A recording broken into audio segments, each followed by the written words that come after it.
Assalamualaikum warahmatullahi wabarakatuh. Salam sejahtera untuk kita semua. Kami dari Praktikum 3, Kelompok 5 akan menjelaskan mengenai migrasi. Migrasi bahan kemasan merupakan perpindahan komponen bahan pengemas ke dalam pangan.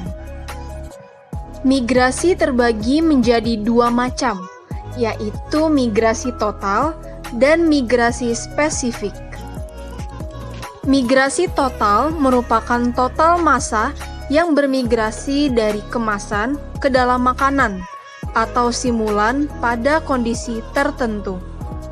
Sedangkan migrasi spesifik merupakan zat teridentifikasi yang bermigrasi dari kemasan ke dalam makanan atau simulan. Terdapat 3 parameter yang berpengaruh terhadap migrasi. Yang pertama ialah sifat natural produk makanan seperti kadar lemak atau alkohol, keasaman, dan kadar air. Yang kedua ialah struktur kemasan seperti berat molekul, distribusi molekul, derajat kristalinitas, orientasi dan geometri kemasan, ketebalan dan rasio luas permukaan, serta volume kemasan. Dan yang terakhir adalah waktu dan temperatur. Migrasi itu sendiri terbagi menjadi 3 kelas. Yang pertama ialah migrasi kelas 1 atau non-migrasi.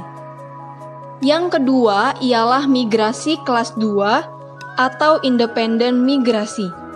Pada migrasi kelas 2 ini, migrasi yang terjadi tidak dikontrol oleh bahan pangan yang dikemas. Dan yang terakhir ialah migrasi kelas 3 atau migrasi yang dikontrol oleh bahan pangan yang dikemas.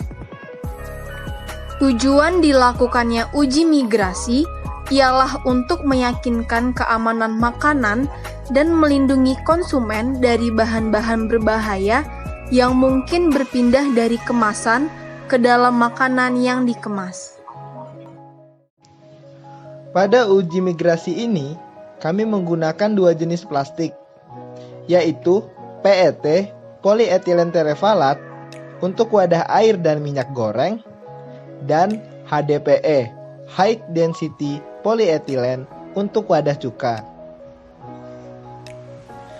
PET memiliki simbol gambar daur ulang bernomor 1.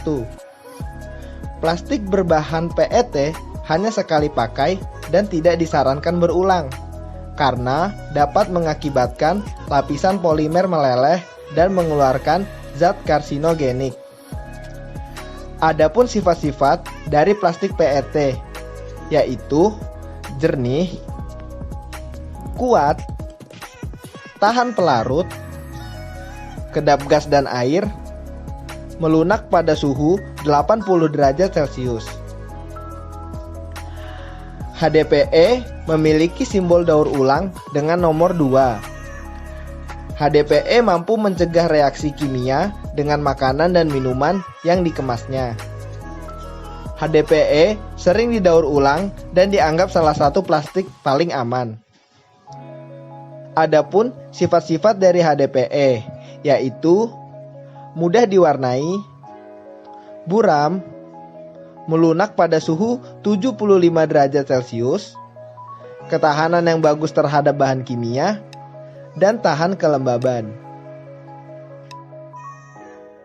Adapun alat yang kami gunakan ialah jar atau gelas beserta penutupnya, penangas air, neraca, oven, mistar, gunting, dan micrometer skrup.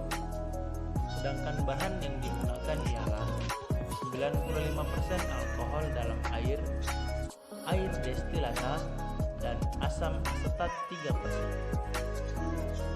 Menurut McCone, Tipton, dan Pesselman tahun 1999, simbulan pangan adalah larutan yang dapat menyerupai aksi pelepasan komponen dari pangan yang berair, asam, beralkohol, dan berlemak.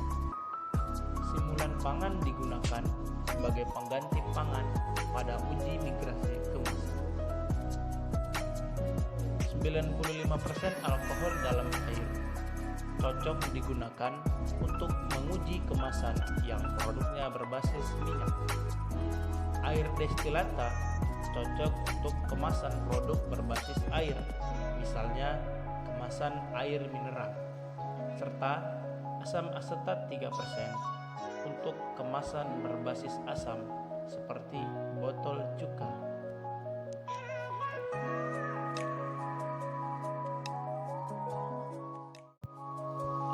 Setelah semua alat dan bahan sudah siap, sekarang kita melakukan uji migrasi. Hal pertama yang harus dilakukan adalah memotong plastik menjadi ukuran 10 x 10 cm atau 2,5 x 5 cm sebanyak 8 bagian. Kemudian, plastik dimasukkan ke dalam simulan. Untuk plastik PET dimasukkan ke dalam simulan air dan juga dimasukkan ke dalam simulan alkohol 95%. Untuk plastik HDPE, kita masukkan ke simulan asam asetat. Pastikan semua plastik terendam sempurna. Setelah itu, semua gelas ditutup agar tidak mengalami penguapan.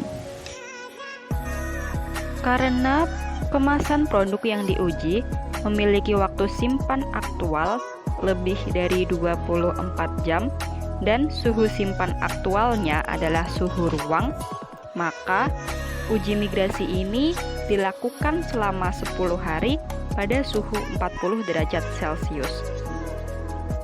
Di akhir pengujian, semua simulan dituang ke dalam cawan yang telah diketahui beratnya. Kemudian diuapkan menggunakan penangas air. Setelah hampir semua simulan menguap, cawan dimasukkan ke dalam oven pada suhu 105 derajat Celcius selama 2 jam. Setelah itu, cawan ditimbang. Migrasi total dapat dihitung dengan rumus berikut ini. M sama dengan 1000 dikali MA minus MB dibagi dengan S, di mana M adalah migrasi total, MA adalah massa residu sampel setelah penguapan, MB adalah massa residu blanko, dan S adalah luas permukaan spesimen. Demikian video kami mengenai merancang uji migrasi. Terima kasih sudah menonton. Semoga bermanfaat. Wassalamualaikum warahmatullahi wabarakatuh.